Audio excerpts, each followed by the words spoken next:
Assalamualaikum warahmatullahi wabarakatuh. Innal hamdalillah nahmaduhu wa nasta'inuhu wa nastaghfiruh wa na'udzu billahi min syururi anfusina wa min sayyiati a'malina. Man yahdihillahu fala mudhillalah wa man yudlil fala hadiyalah. Asyhadu an la ilaha illallah wahdahu la syarikalah wa asyhadu anna Muhammadan abduhu wa rasuluh. Ya ayyuhalladzina amanu taqullaha haqqa tuqatih wa la tamutunna illa wa antum muslimun. Ya ayyuhan nasu taqu rabbakumul ladzi khalaqakum min nafsin wahidah wa khalaqa minha zawjaha wa batha minhuma rijalan katsiran wa nisaa'a wattaqullaha alladzi tasaaluna bihi wal arham innallaha kana 'alaikum raqiba. Ya ayyuhalladzina amanu taqullaha wa qulu qawlan sadida yuslih lakum a'malakum wa yaghfir lakum dhunubakum wa man yuti'illaha wa rasulahu faqad faza fawzan 'azima. Amma ba'd, fa inna asaqal hadithi kitabullah wa khairal hadi hadyu Muhammadin sallallahu alaihi wasallam wa syarrul umuri muhdatsatuha wa kullu muhdatsatin bid'ah wa kullu bid'atin dhalalah wa kullu dhalalatin finnar. Ma'asyiral muslimin, ikhwani fillah wa akhwati, bapak-bapak, ibu-ibu, saudara-saudariku rahimani wa rahimakumullah. Alhamdulillah, segala puji bagi Allah Subhanahu wa taala yang dengan limpahan nikmat, hidayah serta pertolongannya kita dipertemukan kembali oleh Allah Subhanahu wa taala dalam kajian kitab Syarhus Sunnah oleh Imam Al-Barbahari rahimahullah taala yang diadakan oleh Yayasan Nasirus Sunnah Depok. Semoga Allah Subhanahu wa taala senantiasa membarakahinya dan semoga Allah Subhanahu wa taala menjadikannya istiqomah dan kita juga di atas akidah salaf dan manhaj salaf sampai hari kita bertemu dengan Allah Subhanahu wa taala. Langsung saja kita lanjutkan untuk bersama-sama mengkaji kitab Syarhus Sunnah lil Imam Al-Barbahari rahimallahu taala yang wafat tahun 329 Hijriah. Sekedar untuk mengingatkan, karena sudah kita isyaratkan tadi, kajian ini melanjutkan kajian kita yang dahulu di Depok yang dipelopori oleh Bapak Bakhtiar rahimahullah ta'ala. Semoga Allah merahmati beliau, mengampuni dosa-dosa beliau, melapangkan alam kubur beliau dan memasukkan beliau beserta keluarga di surga kelak. Makanya waktu kajian kita agak berbeda dengan yang hari Selasa dengan Rabu karena menyesuaikan dengan waktu atau jadwal salat maghrib di kota Depok. Ini sekedar untuk memberikan info agar tidak salah paham. Langsung saja kita telah sampai pada poin ke-77 halaman 84. Al-Imam Al-Barbahari rahimahullah ta'ala berkata, wal imanu bi anna Allah tabaraka wa ta'ala huwallazi kallama Musa ibn Imran yaumat tur. Wajib mengimani bahwasanya Allah Subhanahu wa taala atau tabaraka wa taala dia telah berbicara dengan Nabi Musa bin Imran pada waktu di bukit At-Tur. Wa Musa yasma'u minallahi al-kalam bisautin waqa'a fi masami'ihi minhu la min ghairihi. Kata Imam Al-Barbahari rahimahullah ta'ala, dan Nabi Musa mendengarkan kalamullah, firman Allah dengan suara yang didengarkan oleh pendengaran beliau dari Allah Subhanahu wa taala, bukan dari selain Allah. Faman qala ghaira hadza faqad kafara billahil azim. Barang siapa yang mengatakan selain ini, maka dia telah kafir kepada Allah yang Maha Agung. Ma'asal muslimin, ikhwani fillah wa akhwati, bapak-bapak, ibu-ibu, saudara-saudariku rahimani wa rahimakumullah. Poin ini berkaitan dengan tauhid asma wa sifat. Berkaitan dengan mentauhidkan sifat-sifat Allah Subhanahu wa taala. Sudah sering kita sampaikan, Ahlus Sunnah wal Jamaah menetapkan apa yang ditetapkan oleh Allah untuk dirinya dari nama-nama dan sifatnya yang tercantum di dalam Al-Quran atau yang ditetapkan oleh Rasulnya Sallallahu Alaihi Wasallam, dengan tidak menyerupakannya dengan makhluk dan tidak membagaimanakan sifat Allah tersebut, dan tidak pula menyelewengkan maknanya dan tidak pula menafikannya. Itsbatu ma asbatahallahu li nafsihi min asma'ihi wa sifatihi fi kitabihi au ma asbatahu Rasulullah sallallahu alaihi wasallam fi sunnatihi as-sahihah min ghairi tamtsilin au takyifin au ta'wilin au tahrifin au ta'til. Ini yang disampaikan oleh para ulama salaf dalam kitab-kitab mereka tentang definisi tauhid asma wa sifat. Bisa dilihat dalam kitab At-Tauhid karangan Imam Ibnu Khuzaimah rahimahullah taala. Demikian pula dalam kitab Aqidah Salaf Ashabul Hadis oleh Imam As-Sabuni Asy-Syafi'i rahimahumullahu taala. Ini akidah ahli sunnah wal jamaah, menetapkan semua sifat-sifat yang Allah sifatkan dirinya dengannya, yang tercantum di dalam Al-Quran atau yang ditetapkan oleh Rasulullah SAW dalam hadis yang sahih. Seperti diantaranya sifat al-kalam bagi Allah Subhanahu wa Ta'ala. Ahli sunnah wal jamaah meyakini, menetapkan, mengimani Allah punya sifat al-kalam. Allah berbicara dengan siapa yang dia kehendaki. Dan kita ahli sunnah tidak menyamakan kalam Allah dengan kalamul makhluk. Sebagaimana dalam sifat-sifat yang lainnya. Wajib kita meyakini firman Allah, laisa kamitsli syai'un wa huwas samiul basir. Tidak ada sesuatu yang serupa dengan Allah, baik zatnya maupun sifatnya, wa huwas samiul basir, dan dia maha mendengar lagi maha melihat. Dalam surat Asy-Syura ayat yang ke-11.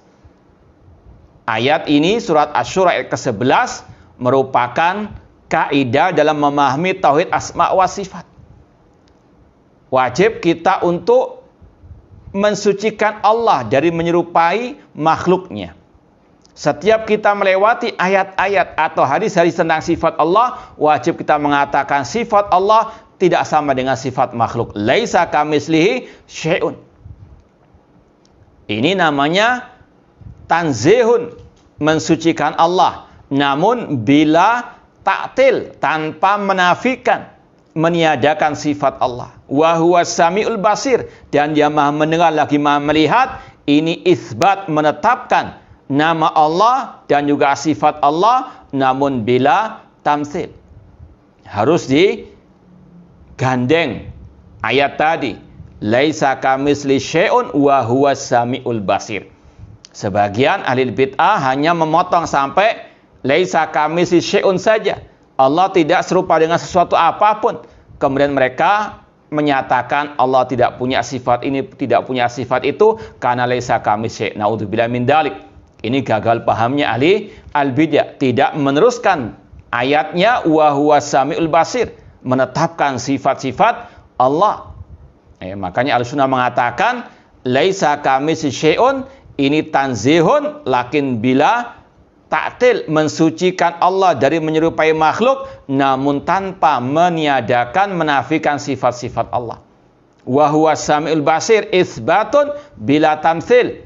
Ini menetapkan namun tanpa menyerupakan. Inilah wasatiyahnya, pertengahannya ahli sunnah wal jamaah. Wa kadzalika ja'alnakum ummatan wasata. Demikianlah kami jadikan kalian umat pertengahan.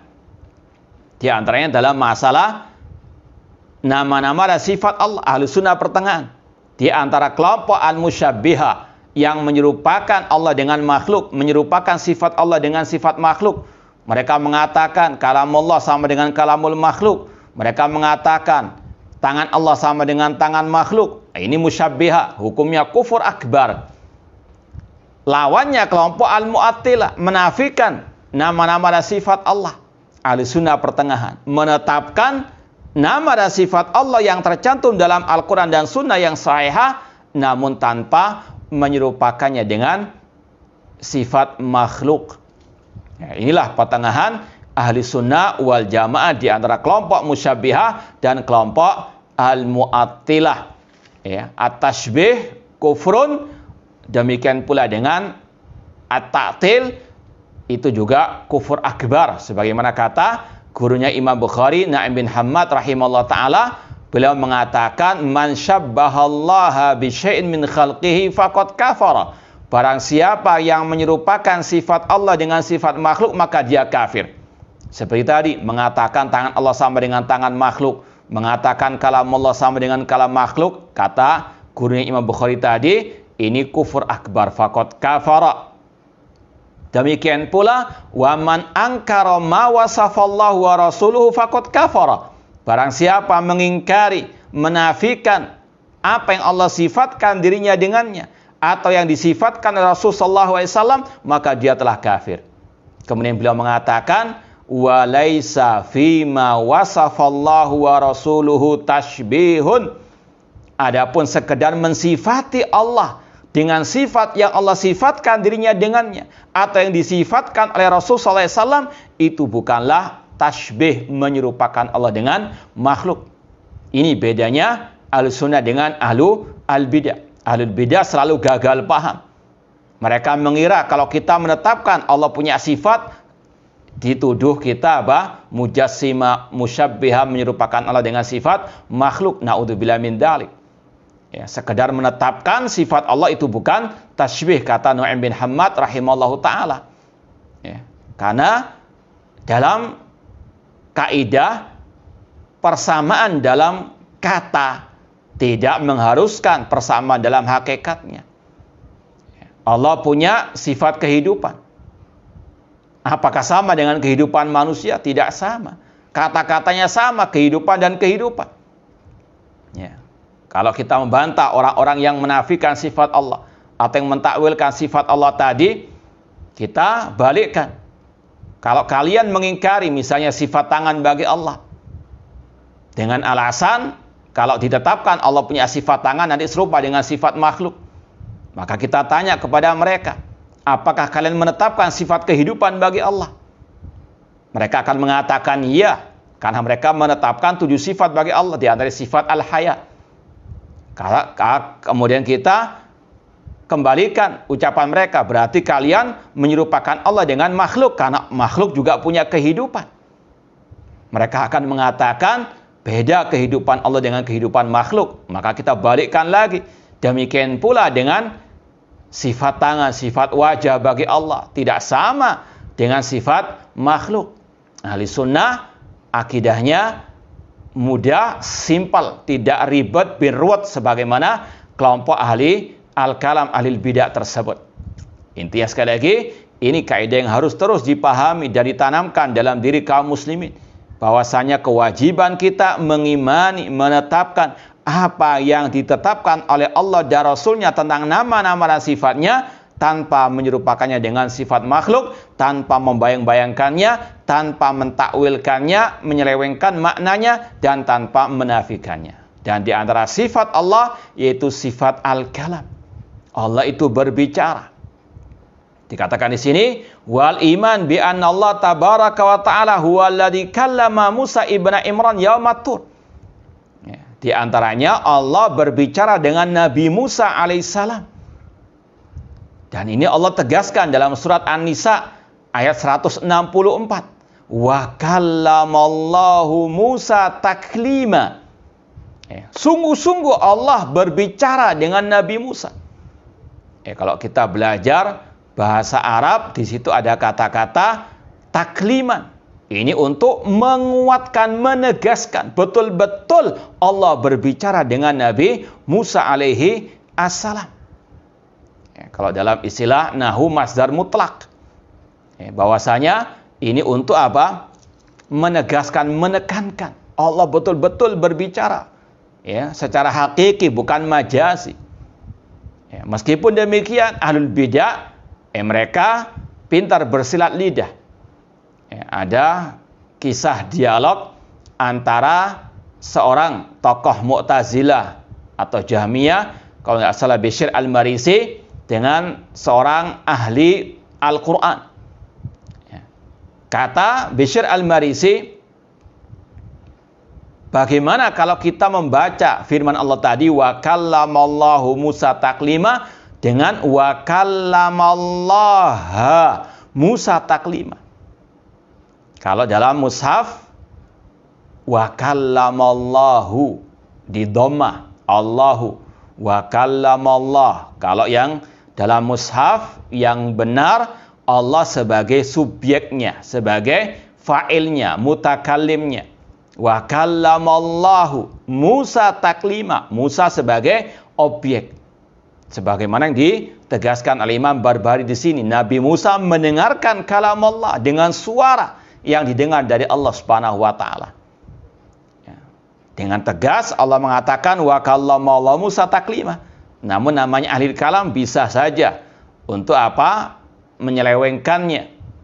Dia mengatakan, bagaimana kalau kita membacanya wa kallamallaha Musa? Secara nahwu mungkin bisa. Wa kallamallaha, Allah sebagai objek, Musa sebagai subjek yang berbicara. Yang intinya mereka ingin menafikan sifat kalam dari Allah. Mereka ingin merubah yang berbicara itu Nabi Musa kepada Allah, bukan Allah berbicara kepada Nabi Musa. Ini ribetnya akidah ahlul bidah. Padahal simpel, kita yakini Allah berbicara dengan Nabi Musa, selesai, sesuai dengan kebesaran Allah Subhanahu wa taala.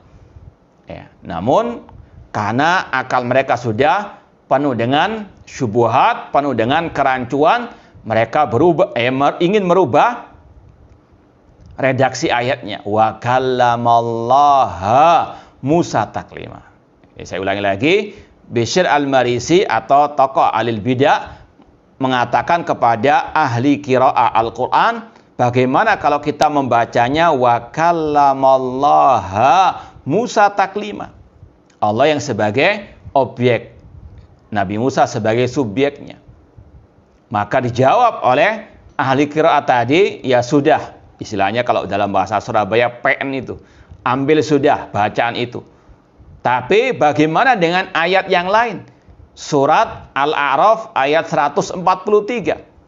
Al-A'raf 143. Yang mana Allah berfirman, wa kallamahu rabbuhu walamma ja'a Musa limiqatina wa kallamahu rabbuhu. Ingatlah ketika Nabi Musa datang pada waktu yang telah kami janjikan. Wa kallamahu rabbuhu. Di situ tidak mungkin bisa dirubah harokatnya. Bacanya hanya satu, wa kallamahu rabbuhu, di dhamma robnya, rabbuhu. Yang intinya Allah yang berbicara di situ. Nggak bisa ditukar-tukar lagi harokatnya. Nggak bisa wa kallamahu rabbahu. Fabuhita al-mubtadi'. Maka sang ahli bid'ah tadi pun bungkam, tidak bisa apa? Membantah lagi. Intinya sekali lagi, ini akidah ahli sunnah wal jamaah. Allah berbicara dengan Nabi Musa alaihi assalam sesuai dengan kebesaran Allah Subhanahu wa taala.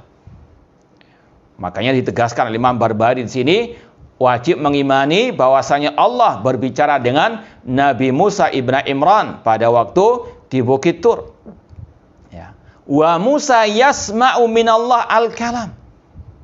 Betul-betul Nabi Musa mendengarkan kalam Allah dari Allah Subhanahu wa taala bisautin, Ini juga ditegaskan oleh Imam Barbahari dan juga ulama ahli-sunnah yang lain, karena ada sebagian ahli kalam, ahli bidah, kelompok-kelompok yang sesat dan menyesatkan, mereka meyakini Allah punya sifat kalam.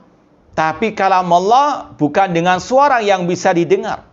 Na'udzubillah min dzalik. Ya. Mereka mengatakan kalam Allah itu artinya al-ma'nal qaim bin nafsi. Kalau kita terjemahkan bebasnya, bisikan hati Allah. Na'udzubillah min dzalik.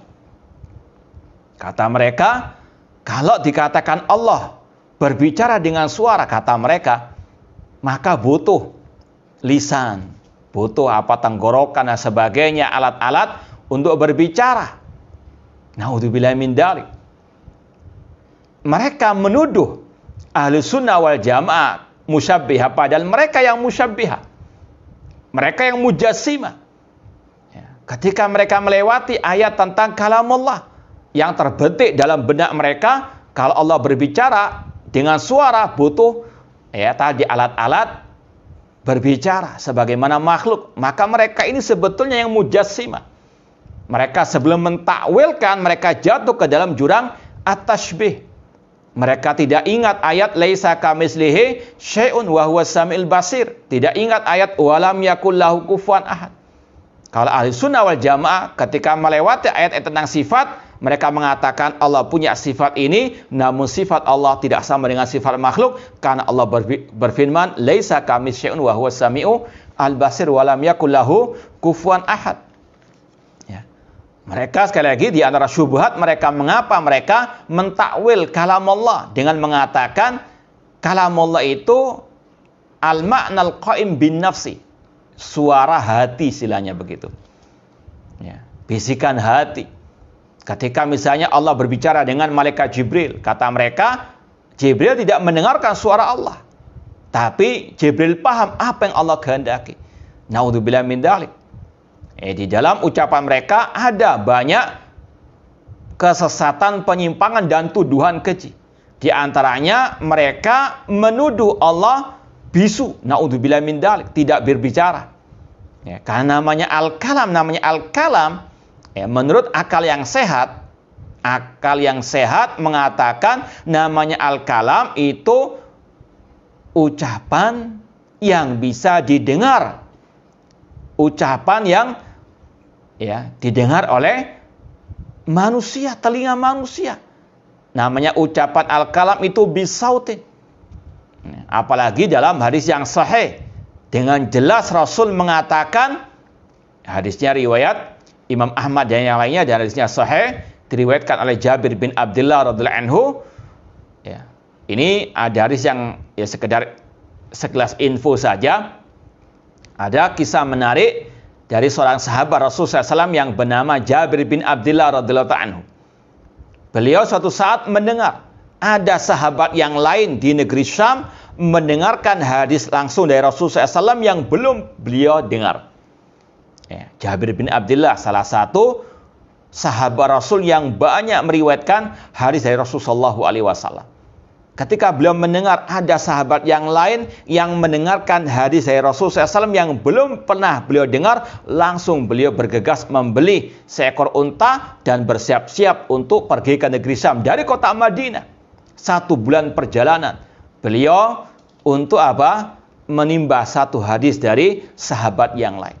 Luar biasa semangat para sahabat dahulu dalam menimba al-ilmu radhiyallahu anhum jami'an. Ya. Kemudian sampailah Jabir bin Abdullah ke rumah seorang sahabat yang bernama Abdullah bin Unais radhiyallahu ta'ala anhu. Di depan pintu beliau mengatakan, "Aku adalah Jabir." Kemudian sahabat tadi mengatakan, atau pembantunya mengatakan, "Apakah Jabir bin Abdullah?" Maka beliau mengatakan iya. Maka dia pun dipeluk oleh sahabat tadi Abdullah bin Unais. Kemudian kata Jabir, "Aku ingin mendengarkan hadis yang telah engkau dengarkan dari Rasulullah SAW yang belum pernah aku dengar. Aku khawatir engkau meninggal dunia terlebih dahulu, atau aku yang meninggal terlebih dahulu sebelum aku mendengar hadis Rasulullah SAW tersebut." Maka disampaikan hadis oleh Abdullah bin Unais, yaitu yang berbunyi berkaitan dengan pembahasan kita sekarang ini, yaitu sabda Rasul, yuhsyarun nasu hufatan uratan buhman. Manusia akan dibangkitkan, dikumpulkan pada hari kiamat di padang mahsyar dalam keadaan telanjang bulat, tidak beralas kaki, buhman, tidak membawa apapun juga. Kemudian wa yunadihim bisautin yasma'uhu man ba'uda kaman sami'ahu man qaruba. Kata Rasulullah SAW, kemudian Allah memanggil mereka penduduk mahsyar bisautin, dengan suara, kata Rasul. Allah memanggil mereka, berbicara dengan mereka dengan suara yang didengar oleh orang yang jauh seperti yang didengar oleh orang yang dekat. Ini sekali lagi dalil ahli sunnah mengatakan Allah berbicara dengan suara yang didengar oleh manusia, di antaranya juga oleh Nabi Musa alaihi assalam. Namanya kalam itu bisautin. Ini secara dalil syar'i dan juga secara waqi', kenyataan yang ada sesuai dengan akal yang sehat. Bahwasanya Allah berbicara dengan suara. Sebagian ahli bidah mengatakan Allah berbicara itu maksudnya bisikan atau suara hati. Naudzubillahi min dzalik. Jadi kata mereka orang bisu itu bisa berbicara. Ini sangat jauh dari kebenaran secara syariat ataupun secara akal sehat, secara kenyataan yang ada. Dan ini sekali lagi tuduhan dusta kepada Allah Subhanahu wa taala. Tuduhan keji kepada Allah, seolah-olah dikatakan Allah itu bisu, tidak bisa berbicara. Dan sekaligus mereka menyerupakan Allah dengan berhala yang mereka sembah, yang mereka tidak, berhala tersebut tidak bisa berbicara. Seperti dalam kisah Nabi Ibrahim alaihissalam. Ketika beliau sudah menghancurkan berhala-berhala itu, kemudian beliau mengatakan kepada kaum musyrikin, fas'aluhum in kanu yantikun. Tanyakan kepada berhala-berhala itu kalau mereka bisa berbicara. Mereka yang menafikan sifat kalam Allah bisautin, dengan suara, itu seolah-olah menyamakan Allah dengan berhala yang tidak bisa berbicara. Sebagaimana juga dalam kisah Nabi Musa alaihissalam ketika kaum beliau membuat berhala-berhala dari patung-patung emas. Kemudian kata Allah, alam yarau annahu la yukallimuhum. Tidakkah mereka mengetahui bahwasanya berhala itu tidak bisa berbicara dengan mereka?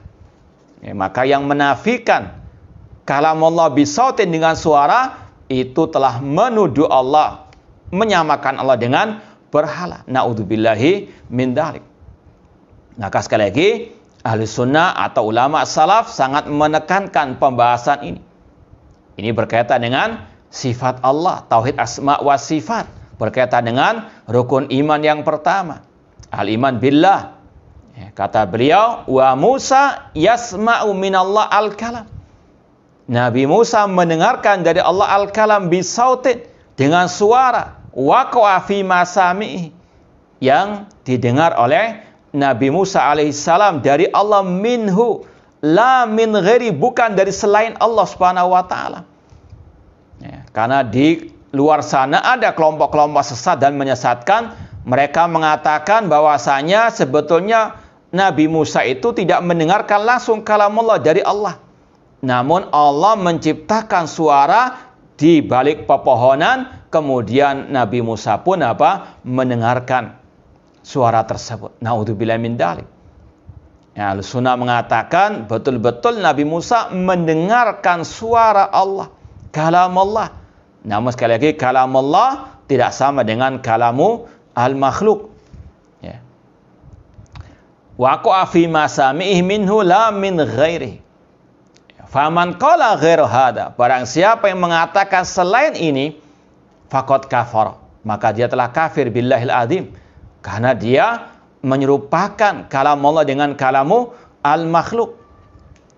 Dan sudah kita sampaikan tadi ucapan gurunya Imam Bukhari yang mengatakan barang siapa menyerupakan Allah dengan makhluk, maka dia kafir. Ini namanya tashbihu al-khaliq bil makhluk. Menyerupakan Allah dengan makhluk, hukumnya kufur akbar. Sebagaimana tasbih juga ada tasbihul makhluk bil khaliq. menyerupakan makhluk dengan al-khaliq. Misalnya meminta-minta kepada wali yang telah mati. Ini tasbihul makhluk bil khaliq. Dua-duanya kufur akbar. Naudzubillahi min dzalik. Maka sekali lagi, ma'asal muslimin rahimani wa rahimakumullah, wajib bagi kita untuk meyakini Allah punya sifat kalam, dan kalam Allah itu bisautin yusma' wa biharfin yuktab, dengan suara yang bisa didengar dan dengan huruf yang bisa ditulis. Sebagaimana kata Rasul ketika menjelaskan keutamaan membaca Al-Quran yang juga merupakan kalam Allah. Ya. La aqulu alif lam min harfun walakin alif harfun wa lamun harfun wa mim harfun. Kata Rasul, aku tidak mengatakan alif lam mim itu satu huruf, namun alif itu satu huruf, lam satu huruf, dan mim satu huruf. Ya, Al-Quran adalah kalam Allah. Sebagaimana kata Allah dalam surat At-Taubah ayat ke-6, wa in ahadun minal musyrikin astajaraka fa'ajiru hatta yasma kalam Allah. Apabila salah seorang di antara kaum musyrikin meminta perlindungan kepada engkau Nabi Muhammad, maka lindungilah dia sampai dia mendengarkan kalam Allah, yaitu Al-Qur'anu Al-Karim. Al-Qur'anul Karim kalam Allah, walaysa bimakhluk, bukan makhluk. Wa man qala Al-Qur'an makhluk faqad kafar. Dan para ulama sepakat mengatakan barang siapa mengatakan Al-Quran makhluk, maka dia kafir. Naudzubillah min dzalik. Ada sebagian kelompok-kelompok dari kaum muslimin yang mereka mengatakan Al-Quran itu sebetulnya ibarah an kalamillah. Kalau bisa kita katakan kopian dari kalamullah, bukan kalamullah itu sendiri. Naudzubillah min dzalik. Seperti karena mereka punya kaidah tadi, kalamullah itu al-ma'nal qa'im bin nafsi. Ketika Allah menurunkan Al-Quran, kata mereka, ya, yang menyampaikan Al-Quran kepada Nabi Muhammad itu adalah malaikat Jibril, ya, yang malaikat Jibril tidak mendengarkan kalamullah dari Allah langsung. Ya, makanya mereka mengatakan Al-Quran itu ibarah an kalamillah, kopiannya, ya, bukan asli kalamullah. Naudzubillah min dzalik. Ahlus Sunnah mengatakan Al-Quran kalamullah minhu bada bila kaifiyatin qaulan. Sebagaimana dalam akidah At-Tahawiyah, Imam At-Tahawi mengatakan Al-Quran wa innal Qur'ana kalamullah minhu bada bila kaifiyatin qaulan anzalahu ala rasuli wahyan wa saddaqal mu'min ala dzalika haqqan. Al-Quran, kata Imam Tahawi, sesungguhnya adalah kalamullah, darinya lah berasal. Artinya betul-betul Allah yang berbicara, yang langsung menurunkannya dengan suara yang didengar oleh malaikat Jibril alaihissalam dan diturunkan kepada Nabi kita Muhammad sallallahu alaihi wasallam. Ya. Dan ini sekali lagi bedanya akidah Ahlussunnah wal Jamaah dengan akidah kelompok-kelompok ahli kalam, di antaranya kelompok Jahmiyah dan juga Al-Mu'tazilah dan yang semisal dengan mereka. Ikhwani fillah wa akhwati rahimani wa rahimakumullah. Jadi intinya sekali lagi, Al-Quran salah satu atau Al-Quran adalah kalamullah. Dan kalamullah, kalau kita bahas lebih detail lagi, kata para ulama, yang mungkin sudah pernah kita sampaikan juga, sifat Allah itu ada dua dalam Al-Quran. Ya, sifat atau sifat yang ditetapkan oleh Allah dalam Al-Quran ada dua, sifat dzatiyah dan sifat fi'liyah. Sifat dzatiyah adalah sifat yang senantiasa melekat pada diri Allah. Ya, sifat dzatiyah hiyallati la tanfaku anil mausuf, yang tidak terlepas dari Allah sedikit pun. Ya, seperti sifat al-ulu, ketinggian. Allah senantiasa tinggi di atas makhluknya. Ya. Demikian pula sifat al-ilmu dan seterusnya. Ada pula sifat namanya fi'liyah, yaitu sifat allati tata'allaq bi masyiatillah, sifat yang berkaitan dengan kehendak Allah. Insya'a ittasafa biha wa illam yasha' lam yattasif biha. Jika Allah berkehendak, Allah tersifati dengannya. Jika Allah tidak berkehendak, tidak tersifati dengannya. Seperti sifat Allah turun ke langit dunia. Kapan Allah turun? Sepertiga malam terakhir. Tidak terus menerus Allah turun. namun sepertiga malam terakhir. Ini sesuai dengan kehendak Allah, sesuai dengan kebesaran Allah. Tidak sama dengan turunnya makhluk. Adapun sifat kalam, kata para ulama, dari satu sisi, dari asal kalam, itu sifat dzatiyah. Senantiasa Allah tersifati dengan sifat kalam. Namun kapannya Allah berbicara, ini berkaitan dengan sifat fi'liyah. Jadi kalau kita bahas lebih detail lagi, sifatul kalam itu dari sisi asalnya adalah sifat dzatiyah. Senantiasa Allah tersifati dengan sifat kalam. Ya. Namun kapan Allah berbicara sesuai dengan kehendaknya. Ini namanya sifat fi'liyah. Maka ulama ada ungkapan qadimun nau' hadithul ahad. Qadimun nau'ul kalam qadim. Ya. Asalnya kalam Allah itu sudah ada sejak dahulu kala. Namun kapannya Allah berbicara sesuai dengan kehendaknya. Allah berbicara dengan Nabi Musa. Allah berbicara juga dengan Nabi kita Muhammad SAW ketika Isra wal Mi'raj. Ya, ini juga wajib kita yakini. Rasul mendengar langsung suara Allah Subhanahu wa Ta'ala. Ketika Allah perintahkan salat 5 waktu. Allah berbicara dengan Nabi kita Muhammad SAW. Allah juga berbicara dengan Nabi Adam. Allah juga berbicara nanti dengan para penghuni surga. Dengan penduduk padang mahsyar seperti dalam hadis tadi. Ini berkaitan dengan sifat fi'liyah. Ya, ini sekali lagi sifat kalam dari satu sisi termasuk sifat dzatiyah, dari satu sisi yang lain termasuk sifat al-fi'liyah. Wallahu taala a'lam. Kita lanjutkan poin berikutnya 78. Namun kita insyaallah lanjutkan setelah adzan. Ini sudah adzan di sini. Nah. Baik, kita lanjutkan kembali poin berikutnya 78. Al-Imam Al-Barbahari rahimahullah ta'ala berkata, wal aqlu mauludun. Akal itu dilahirkan atau diciptakan. U'tiya kulla insanin minal aqli ma aradallah. Manusia atau setiap manusia diberikan akal sesuai dengan kehendak Allah. Yatafawatuna fil uqul mithlu dzarrati fis samawat. Akal manusia itu bertingkat-tingkat, berbeda-beda seperti butiran-butiran debu di langit. Wa yutlabu min kulli insanin minal amal ala qadri ma a'tahu Allah minal aql. Dan manusia diwajibkan, dibebankan untuk mengamalkan apa yang Allah telah berikan dari akalnya. Walaisal akal biktisab.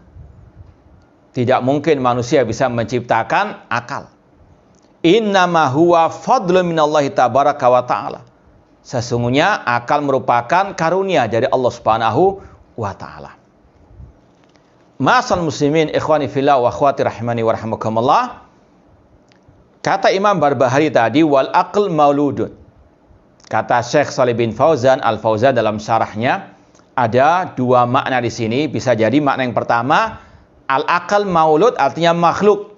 Akal itu diciptakan oleh Allah Subhanahu wa ta'ala. Dia makhluk sebagaimana manusia. Atau maknanya maulud dilahirkan bersama dengan dilahirkannya manusia. Ya, kata Syekh Shalih bin Fauzan juga, akal itu kalau didefinisikan yaitu kekuatan untuk manusia bisa membedakan mana yang bermadarat dan yang mana mendatangkan kebaikan. Bisa membedakan mana kejelekan, mana kebaikan. Bisa membedakan mana tauhid, mana syirik. Bisa membedakan mana itu kebaikan, mana itu kejelekan, dan seterusnya. Ya, itu namanya al-aql. Dan dalam segi bahasa Arab, al-aql dikatakan akal li'annahu yaqil al-insan amma yadurruhu. Dikatakan al-aql karena dia bisa mencegah manusia dari kejelekan. Itu secara asal al-aql, akal. Ya. Al-aql maulud. Al-aql, akal manusia itu dilahirkan bersama dengan dilahirkannya manusia. Adapun hadis kata para ulama yang berbunyi awwalu ma khalaqallahul akal, itu hadis yang maudhu.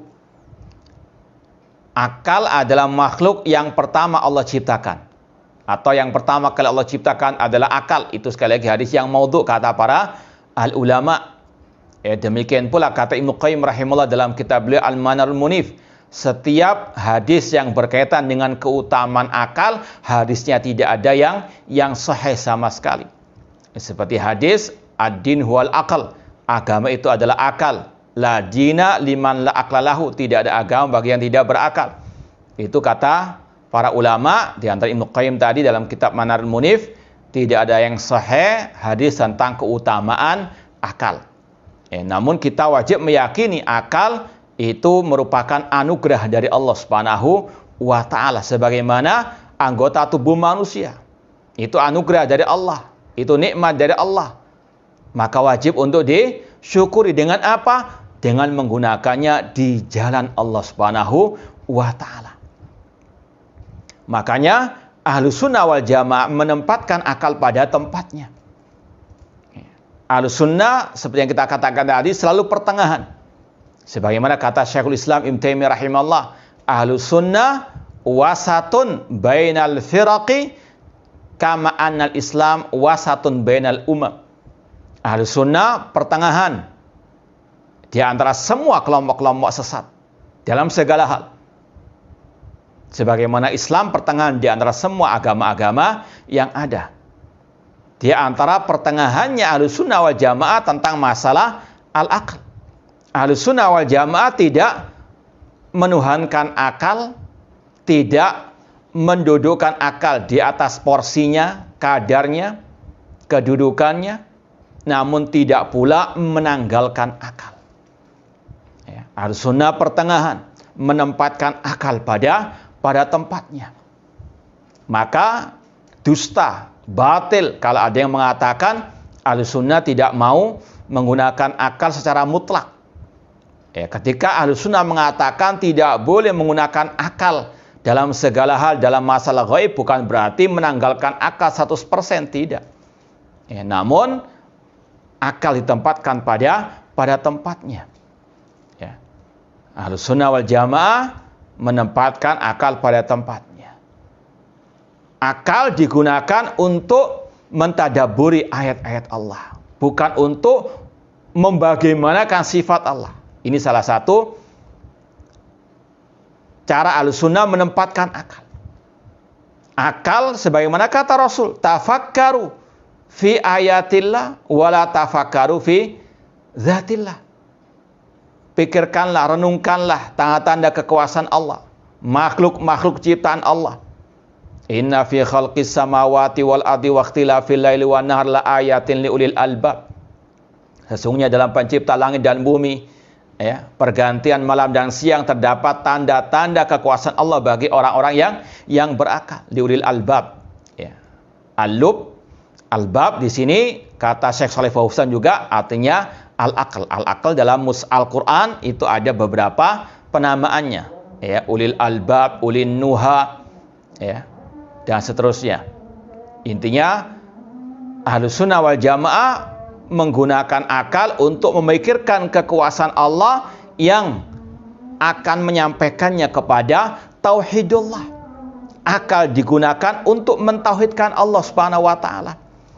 Makanya tadi ketika akal digunakan merenungkan tanda-tanda kekuasaan Allah, Allah yang menciptakan langit dan bumi, keindahan alam semesta ini adalah ciptaan Allah, maka Allah lah satu-satunya yang berhak untuk diibadahi, yang disembah, tidak yang lainnya. Tauhid rububiyah yastalzimu tauhidal uluhiyah. Sebagaimana kata para ulama, tauhid rububiyah itu mengantarkan, melazimkan, mengharuskan manusia untuk mentauhidkan Allah dalam uluhiyah. Kalau kita meyakini ini semua ciptaan Allah, Allah yang mengatur dan sebagainya, maka kewajiban kita beribadah hanya kepada Allah. Rabbus samawati wal ardi wa ma bainahuma fa'budhu wastabir li ibadati hal ta'lamu lahu samiyah. Allah Rabb langit dan bumi dan apa yang ada di antara keduanya, maka ibadahilah Allah, sembahlah Allah dan bersabarlah dalam beribadah kepada Allah. Apakah engkau mengetahui yang serupa dengan Allah? Ini tauhid al-uluhiyah. Ini sekali lagi akal digunakan untuk mentauhidkan Allah, baik tauhid rububiyah, uluhiyah maupun tauhid asma wa sifat. Namun Ahlussunnah menolak kalau akal dijadikan tolak ukur dalam segala-galanya, atau bahkan akal jadikan timbangan dalam menentang ayat-ayat Allah Subhanahu wa taala dengan mengatakan misalnya, wah nggak masuk akal kalau Allah itu istiwa di atas arsy. Naudzubillah min dalik. Allah sendiri mengatakan Ar-Rahman 'alal arsy istawa dalam 7 ayat, dan kata Mujahid arti istiwa itu adalah tinggi di atas al-arsy. Ini bedanya Ahlussunnah dalam menggunakan akal dengan ahli al-bid'ah. Ahlussunnah menggunakan akal untuk mendukung tauhid rububiyah, uluhiyah, asma wa sifat yang dicantumkan dalam Al-Quran dan Sunnah Rasulullah SAW. Makanya para ulama dalam kitab-kitab mereka ketika menyebutkan dalil-dalil tentang sifat-sifat Allah, disebutkan dalil ayat, hadis, kemudian juga sampaikan dalil al-akal. Ini menunjukkan Ahlussunnah bukan menanggalkan akal 100%, namun akal digunakan untuk mendukung Al-Quran dan Sunnah Rasulullah SAW. Karena Ahlussunnah yakin akal yang sehat tidak mungkin bertentangan dengan nas yang jelas, yang sahih. Adapun ahli bidah, mereka menuhankan akal mereka, menimbang ayat dan hadis dengan akal mereka. Na'udzubillah min dalik. Imam Asy-Syatibi mengatakan, innalil uqul hududan tantahi ilai. Akal itu ada batasannya. Sebagaimana panca indera kita, pendengaran kita, penciuman kita, kekuatan kita ada batasannya. Nggak mungkin kita bisa melihat jarak yang sangat jauh atau yang tertutup sesuatu. Demikian pula dengan pendengaran kita terbatas, nggak mungkin kita bisa mendengar suara yang sangat jauh. Sebagaimana juga akal. Itulah pertengahan Ahlussunnah, menempatkan akal pada tempatnya. Jangankan masalah yang jauh dari kita, roh yang ada dalam jasad kita, kalau dia meninggalkan kita, kita bisa mati. Akal tidak bisa menembus alam ar-ruh. Yas'alunaka 'anir ruh qulir ruhu min amri rabbi. Ini menunjukkan akal itu terbatas. Jangan menimbang segala sesuatu dengan akal. Akal digunakan sekali lagi oleh Ahlussunnah untuk mendukung Al-Quran dan Sunnah Rasulullah SAW. Kata beliau, wal akal mauludun u'tiya kulla insanin min akal ma'radallah yatafawatuna fil uqul. Akal manusia berbeda-beda, makanya akal tidak bisa jadikan barometer, tolak ukur sebagai timbangan, karena terbatas dan berbeda-beda timbangan atau akal manusia tersebut. Makanya Allah menurunkan Al-Quran dan Sunnah Rasulullah SAW untuk menimbang segala sesuatu. Kalau al-bid'ah, kalau mengatakan ini nggak masuk akal, kita katakan itu akal Anda yang konslet, yang ada penyakitnya, ada syubhatnya. Yatafawatuna fil uqul. Kata Syekh Shalih bin Fauzan dalam syarahnya, akal manusia ada yang sempurna, yaitu akal para al-anbiya. Ada pula yang tidak berakal, seperti orang yang gila. Ada pula di antara manusia yang akalnya kurang. Ada yang kurang banyak, ada kurang sedikit. Ada manusia yang mungkin gelarnya luar biasa dalam segi akademik, mungkin S2, S3, namun akalnya sangat jauh dari kesempurnaan, kurang banyak, tidak paham tentang kejahilannya, tentang kebodohannya. Sebagaimana kata seorang penyair tentang sapi, alayya nahtul qawafi min ma'adiniha wa ma alayya illam tafhamil baqar. Kewajibanku mengukir bait-bait syair pada tempatnya, namun tidak ada kewajiban atasku untuk sapi itu paham. Ada manusia yang akalnya seperti sapi, nggak paham-paham. Bahkan gagal paham, naudzubillah min dalik. Dan ini yang juga Allah firmankan dalam surat Al-A'raf ayat 179, "Walaqad dzara'na li jahannama katsiran minal jinni wal insi, lahum qulubun la yafqahuna biha, wa lahum a'yunun la yubsiruna biha, wa lahum adhanun la yasma'una biha, ulaika kal an'am bal hum adall, ulaika humul ghafilun." Sungguh kami memenuhi neraka jahanam dari kebanyakan jin dan manusia. Mereka punya hati, namun tidak bisa memahami kebenaran. La yafqahuna biha. Kata Syekh Shalih bin Fauzan juga, al-aqal di antara maknanya al-faham, la yafqahuna biha. Mereka tidak paham. Meskipun gelarnya profesor doktor mungkin, atau mungkin gelarnya doktor ataupun S2, magister dan sebagainya, tapi tidak semua yang punya gelar akademik itu berakal yang sehat atau akalnya itu dalam kondisi yang baik. Ada pula yang mereka meskipun punya gelar-gelar yang besar, yang tinggi dalam segi akademik, namun secara fakta di lapangan mereka itu sangat banyak kurang akal. Naudzubillah min dzalik. Maka kata Allah, ulaika kala'nam, mereka seperti binatang ternak, nggak paham-paham. Sebagaimana kata penyair tadi, wa ma alayya illam tafhami al-baqar, naudzubillahi min dzalik. Kemudian kata beliau, yatafawatuna fil uqul. Mereka berbeda-beda tingkat akalnya. Wa yutlab min kulli insanin minal amal ala qadri ma atahullah minal aqal. Dan kata Syekh, walaisal akal biktisab. Nggak mungkin manusia bisa menciptakan akal, meskipun bisa manusia mengasahnya. Makanya Allah mengatakan afala taqilun la ayatin liulil albab. Ini untuk mengasah akal kita agar akal kita itu betul-betul di atas garis yang lurus, akal yang sehat, akal yang lurus, bukan akal yang bengkok, untuk membedakan mana hak dengan yang batil. Banyak manusia naudzubillah min dzalik dikasih akal, namun mereka tidak menggunakannya di atas jalan yang lurus.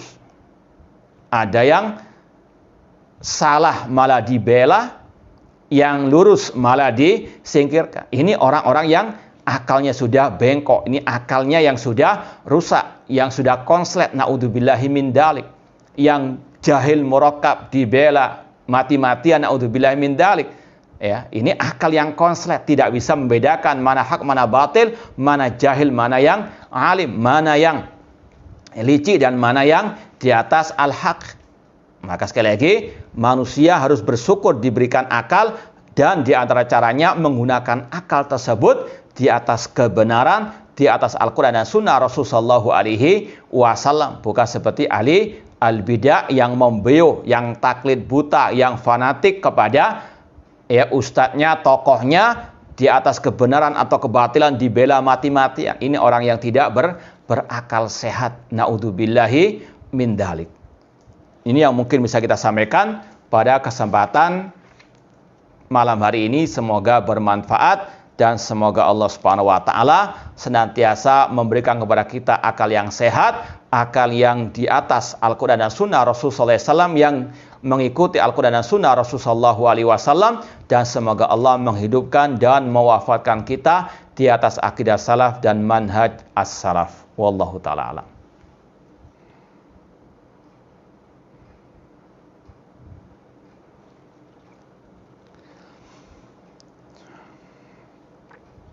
Ya, ini ada pertanyaan yang berkaitan dengan kelompok yang membatasi nama-nama dan sifat Allah. Yang pertama kita katakan nama Allah dan sifat Allah tidak terbatas dengan bilangan, atau tidak ada yang tahu berapa jumlahnya kecuali Allah Subhanahu wa taala. Adapun hadis yang mengatakan innalillahi tis'atan wa tis'ina isman man ahsaha dakhalal jannah, sesungguhnya Allah memiliki 99 nama, barang siapa yang ahsaha maka dia masuk surga, ini bukan pembatasan. Ini sekedar Allah mengatakan barang siapa yang ahsaha, menghafalkannya, memahami maknanya, dan mengamalkan konsekuensinya, maka dia masuk surga. Ini ibaratnya kata para ulama seperti orang itu mengatakan, saya punya uang 1 juta untuk sedekah kepada para fuqara wal masakin. Ini bukan pembatasan. Tidak berarti dia tidak punya uang yang lain. Namun 1 juta itu disediakan untuk sedekah para fuqara wal masakin. Tidak menafikan dia punya uang yang lain untuk menafkahi keluarganya. Sama dengan hadis tadi. Allah memiliki 99 nama. Barang siapa yang ahsaha, tidak menafikan Allah punya nama-nama yang lainnya. Dan itu yang Rasul juga tegaskan dalam hadis yang lain, dalam doa beliau atau tawassul beliau dengan Asmaul Husna, Allahumma inni as'aluka bikulli ismin huwa lak sammaita bi nafsak au anzaltahu fi kitabik au 'allamtahu ahadan min khalqik au ista'tsarta bi fi ilmil ghaibi indak. Sesungguhnya, atau kata Rasulullah SAW, ya Allah, aku mohon kepadamu dengan semua nama yang engkau namakan dirimu dengannya, yang engkau namakan dirimu dengannya dan engkau turunkan kepada hambamu yang engkau turunkan dalam kitabmu dan yang engkau simpan dalam ilmu ghaibmu. Ada nama-nama Allah yang Allah simpan dalam ilmu ghaibnya, kata Rasul tadi.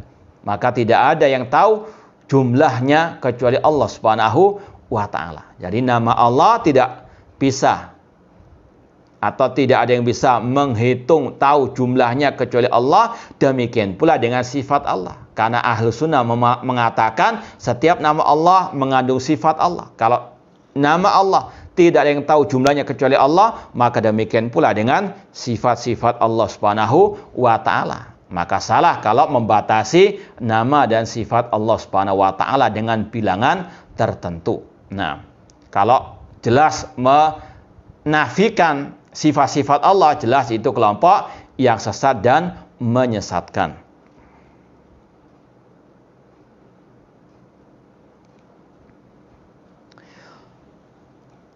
Ketika ada orang yang mengatakan Al-Quran makhluk, ya, kita katakan ucapannya kufur akbar. Tapi orangnya tidak bisa kita langsung vonis kafir sampai tegak hujjah atasnya. Ini adalah akidah Ahlussunnah, kaidah Ahlussunnah wal Jamaah. Laisa kullu man waqa'a fil kufri waqa'al kufru alaih. Tidak semua orang muslim yang jatuh ke dalam kekafiran, baik ucapan, perbuatan atau keyakinan, maka dia dihukumi kafir. Ada syurutnya. Ya, ada syurutut takfir, ada mawani'ut takfir. Namun kita tahu ucapannya kufur akbar. Ya. Maka tugas kita watawassaw bil haq watawassaw bi as-sabr. Adapun kalau dia menjadi imam salat, ya selama kita nggak bisa mengkafirkannya, menvonisnya kafir secara individu, maka tetap dia dihukumi seorang muslim, namun dia sesat dan menyesatkan. Sebagaimana kejadian pada zaman Imam Ahmad rahimahullah ta'ala. Al-Khalifah mengatakan Al-Quran makhluk, bahkan menjadikannya sebagai undang-undang negara. Yang tidak mau mengatakan Al-Quran makhluk disiksa. Di antaranya Imam Ahmad rahimahullah. Namun beliau tidak mengkafirkan Al-Ma'mun. Karena beliau tahu dia Ma'mun terkena syubuhat. Dan masih meyakini sebagai pemimpin kaum muslimin, khalifah kaum muslimin. Ya, sekali lagi, selama kita tidak bisa mengkafirkan secara individunya, maka tetap sah sholat di belakangnya. Meskipun dalam penjelasan para ulama, sholat di belakang ahli sunnah itu yang lebih utama. Wallahu a'lam. Bagaimana sikap kita terhadap keadaan Palestina saat ini? Silakan lihat lagi postingan kita yang kita nukil atau kita menerjemahkan dari ceramah Syekh Sulaiman Ar-Ruhaili hafidhallahu ta'ala.